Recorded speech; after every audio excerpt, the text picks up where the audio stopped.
دوستوں، ہم ایک ایسے دور سے گزر رہے ہیں کہ ہم گھر بیٹھے ایک لائن لکھ دیں، ایک چھوٹی سی ویڈیو ریکارڈ کر دیں یا آواز ریکارڈ کر کے سوشل میڈیا پہ اپلوڈ کر دیں تو لاتعداد لوگ اسے منٹوں میں پڑھ بھی لیتے ہیں، دیکھتے بھی ہیں۔ اس لیے جو کوئی شخص اپنی بات میں 100% پختہ نہ ہو، سچائی کا اسے یقین نہ ہو، تو وہ ہرگز اپنے ہاتھ کو حرکت نہ دے، اپنی زبان کو کنٹرول میں رکھے، ویڈیو نشر نہ کرے۔ نہ جانے قیامت کے روز اس کے کندھوں پر اس ایک سطر لکھنے کی وجہ سے، ایک آواز ریکارڈ کرنے کی وجہ سے، ایک ویڈیو کلپ بنانے کی وجہ سے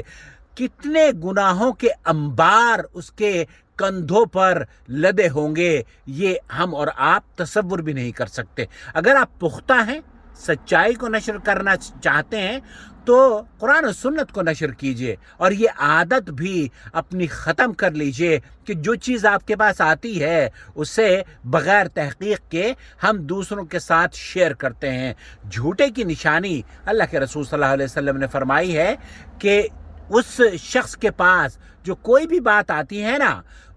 کہیں سے بھی سن لیتا ہے بغیر تحقیق کے، اسے دوسروں کے ساتھ شیئر کرتا ہے، تو اللہ کے رسول صلی اللہ علیہ وسلم نے ایسے شخص کو جھوٹا کہا ہے۔ تو جھوٹے کی نشانی یہ ہے کہ بغیر تصدیق کے میسیجز کو عام کیا جائے۔ اپنا بہت خیال رکھیں۔